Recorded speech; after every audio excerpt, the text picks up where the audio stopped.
pada pertemuan kedua dengan materi yang akan saya sampaikan adalah tentang mitigasi bencana. Semoga kalian tetap semangat menerima materi ini. Materi ini pernah kalian pelajari pada waktu di SMP. Mitigasi bencana ada dua kata, yaitu mitigasi dan bencana. Kedua kata itu saling terkait. Ada dua hal yang harus dipahami antara gejala dan bencana. Mari kita mengingat kembali pelajaran dulu yang pernah kalian pelajari di SMP. Akhir-akhir ini Indonesia seringkali dilanda bencana, mulai dari tsunami hingga gunung meletus. Untuk itu perlu adanya mitigasi agar meminimalisir kerugian akibat bencana tersebut. Tahukah kalian yang dimaksud mitigasi?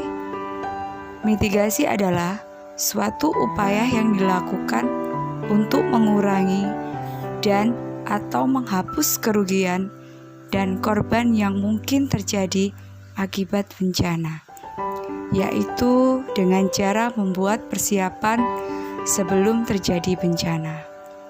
Mitigasi sangat berguna untuk mengurangi kerugian yang ditimbulkan akibat suatu bencana.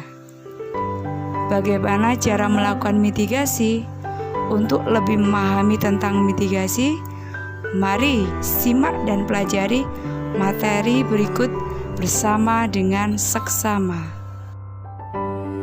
Sebelum masuk ke materi mitigasi bencana alam, ada pun kompetensi dasar. Yang pertama, menerapkan prosedur mitigasi bencana alam. Yang kedua, melakukan simulasi mitigasi bencana alam yang terjadi di lingkungan sekitar. Adapun tujuan pembelajaran ini diharapkan peserta didik memahami konsep bencana alam, mengklasifikasikan jenis-jenis bencana alam, menganalisis adaptasi penanggulangan bencana alam, melakukan usaha pengurangan risiko bencana alam, serta mempresentasikan laporan sebaran daerah rawan bencana di Indonesia. Mitigasi bencana terdapat dua kata, yaitu mitigasi dan bencana. Mari kita pelajari kata bencana. Bencana adalah peristiwa rangkaian yang mengancam dan mengganggu kehidupan dan penghidupan masyarakat yang disebabkan baik oleh faktor alam dan faktor non-alam maupun manusia, sehingga mengakibatkan timbulnya korban jiwa manusia, kerusakan lingkungan, kerugian harta benda, dan dampak psikologis. Bencana dibagi menjadi tiga berdasarkan sumbernya. Yang pertama, bencana alam. Bencana yang diakibatkan oleh peristiwa atau serangkaian peristiwa yang disebabkan oleh alam. Contohnya gempa bumi, tsunami, gunung meletus, banjir, kekeringan, dan angin topan, serta tanah longsor. Bencana alam yang kedua yaitu bencana yang diakibatkan oleh peristiwa serangkaian non-alam. Contohnya berupa gagal teknologis, gagal modernisasi, epidemi, dan wabah penyakit yang sekarang yaitu COVID-19. Yang ketiga adalah bencana sosial.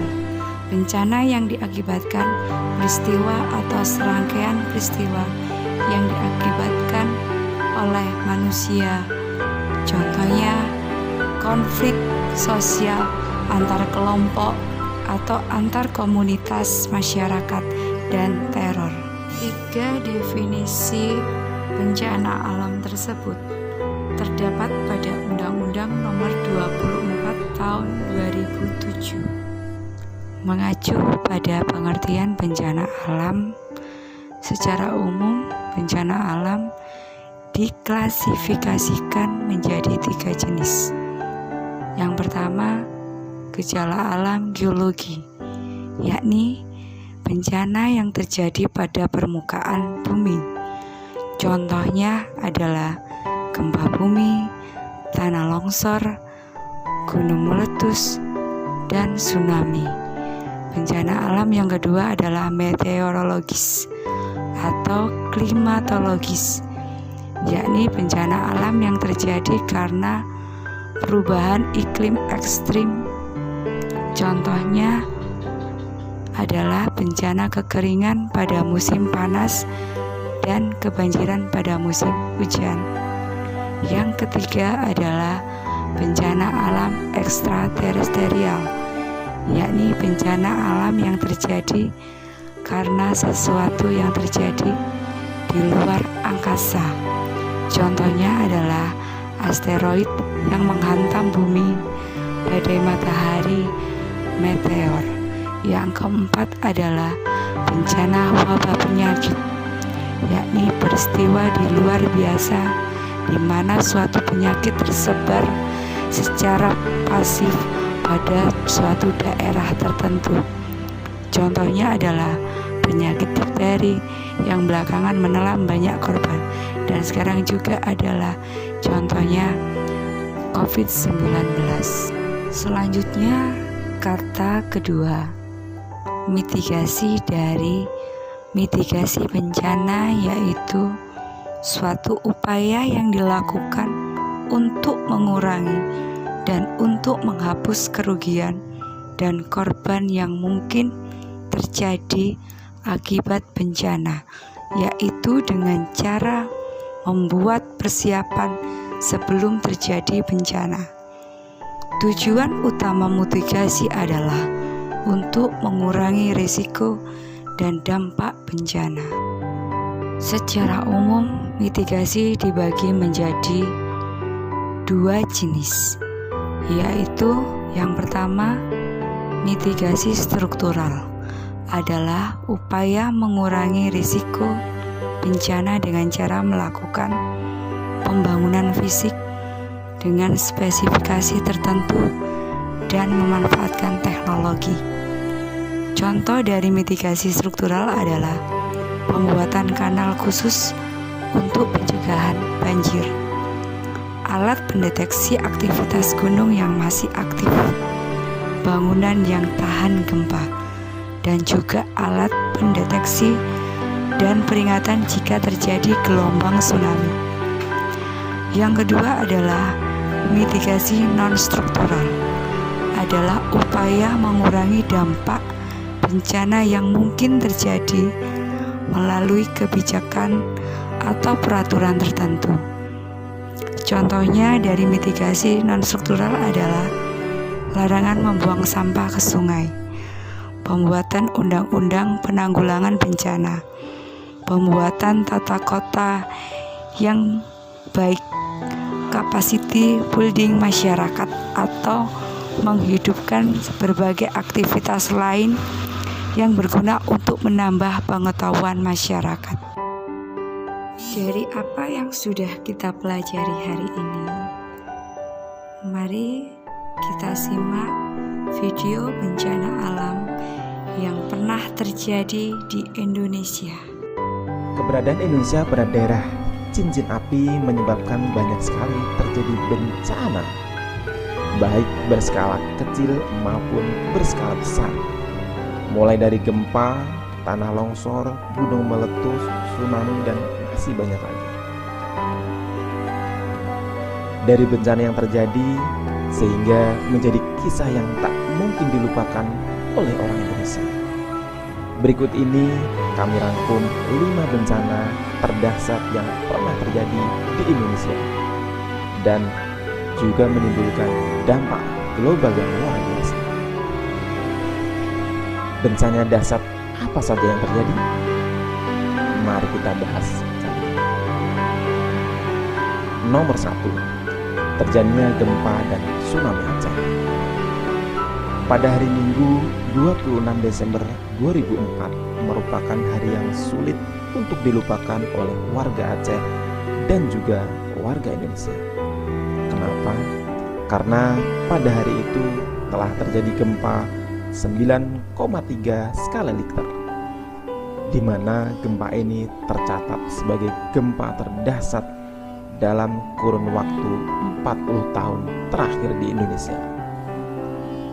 Tidak hanya dirasakan oleh warga Aceh saja, gempa ini juga menghantam Sumatera Utara, pantai barat Semenanjung Malaysia, Thailand, pantai timur India, Sri Lanka. Bahkan kekuatan gempa ini bisa dirasakan hingga Afrika. Setelah gempa yang terjadi, kemudian muncullah tsunami dengan tinggi ombak mencapai 9 meter. Peristiwa itu memakan korban 230.000 hingga 280.000 meninggal dan yang lainnya dinyatakan hilang.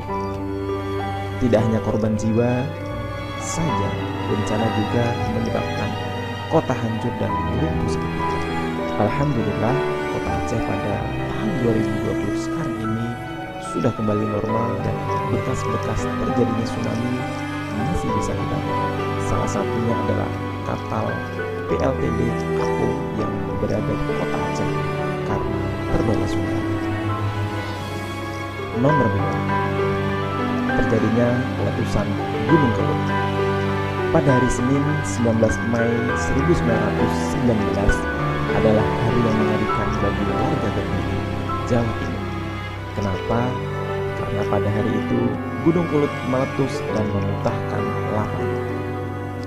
Korban jiwa pun tak terelakkan, di mana korban jiwa tercatat 5.115 orang meninggal dunia. Suara letusan sampai ke Pulau Kalimantan dan abu yang disemburkan menyebar ke berbagai daerah termasuk Bali. Nomor 3, terjadinya letusan Gunung Toba. Bencana letusan Gunung Toba terjadi sekitar 74.000 tahun yang lalu. Dari hasil penelitian didapatkan bahwa Danau Toba yang seluas 3.000 km itu hanyalah kaldera gunung berapi. Gunung Toba diketahui meletus sebanyak 3 kali, yaitu pada 850.000 tahun yang lalu, 500.000 tahun yang lalu, dan sekitar 74.000 tahun yang lalu. Besarnya Gunung Toba diperkirakan 2 kali Gunung Everest dan saat meletus memuntahkan sekitar 3.000 km lava, setara dengan luas Danau Toba yang sekarang kita lihat. Letusan ini berlangsung berminggu-minggu dan korban jiwa berjatuhan semakin tak terkendali. Letusan Gunung Toba dipercayai sebagai letusan terbesar sepanjang sejarah. Nomor 4, terjadinya letusan Krakatau. Pada Minggu 26 Agustus tahun 1883 pukul 12.53 adalah permulaan letusan Gunung Krakatau. Dan pada hari Senin 27 Agustus 1883 bencana letusan Gunung Krakatau dimulai. Letusan Krakatau merupakan kejadian yang sangat mengerikan karena mampu melenyapkan 60% wilayah Krakatau. Korban jiwa pada saat itu mencapai sekitar 36.000 jiwa dengan letusan mencapai ketinggian 70 km dan disertai tsunami sekitar 40 meter. Letusannya terdengar hingga jarak 4.600 km dan kedahsyatan letusannya diperkirakan mengalahkan bom atom Hiroshima dan Nagasaki. Negara di sekitar juga terkena lemparan material vulkanik seperti Sri Lanka, India, Pakistan, Australia, dan Selandia Baru, sehingga mengakibatkan cuaca tak beraturan hingga tahun 1888. Nomor 5, terjadinya letusan Tambora. Pada bulan April 1815, Gunung Tambora yang berada di Sumbawa, tepatnya di Kabupaten Dompu dan Bima, meletus. Awalnya hanya berupa guru saja, tetapi terdengar sampai ke Pulau Sumatera. Pada tanggal 6 April 1815, abu dari Gunung Tambora mulai berjatuhan sampai Jawa Timur. dan letusan semakin menguat pada tanggal 10 April 1815 dan desa Tambora pun hancur. Sedangkan abu menyebar sampai Sulawesi dan Jawa Barat. Diperkirakan letusan Gunung Tambora 4 kali lebih kuat dari bencana Krakatau. Tidak hanya gunung meletus, tsunami pun terjadi begitu dahsyatnya hingga menerjang Jawa Timur dan Maluku. Jumlah korban pada saat itu mencapai 71.000 jiwa dan letusan Gunung Tambora mengakibatkan penyimpangan iklim global sehingga masa itu disebut tahun tanpa musim panas. Itu adalah 5 bencana alam yang terdahsyat sepanjang sejarah Indonesia, dan sebenarnya masih banyak bencana-bencana lain yang terjadi. Semoga dengan mengenang bencana-bencana yang terjadi sebelumnya semakin meningkatkan kepedulian kita kepada alam sekitar dan mampu meningkatkan keimanan kita kepada Tuhan Yang Maha Esa, Allah Subhanahu wa Ta'ala. Semoga bencana-bencana yang mengerikan tersebut tidak lagi terjadi di tanah air tercinta ini. Amin ya Rabbal Alamin. Setelah mengamati video bencana alam, menurut kalian, Indonesia paling banyak mengalami bencana alam geologi, meteorologi, ekstraterestrial, ataukah ketiga-tiganya pernah terjadi? Nah, silakan dijawab pertanyaan ini sebagai tugas di rumah. Kemudian lakukan analisa bencana alam di Indonesia. Indonesia paling banyak mengalami bencana alam apa? Mengapa Indonesia mengalami bencana alam tersebut? Tugas yang kedua, lakukan analisa terhadap bencana wabah penyakit COVID-19 yang terjadi di Indonesia saat ini. Susunlah informasi yang kalian kumpulkan dalam bentuk PowerPoint yang minimal berisi lokasi kejadian, faktor penyebab, korban, dampak terhadap kehidupan, dan upaya penanggulangan. Pengumpulan tugas ini dikumpulkan sebelum UTS semester gasal untuk yang PowerPoint penyakit COVID-19. Untuk yang tugas pertama dikumpulkan pertemuan minggu selanjutnya.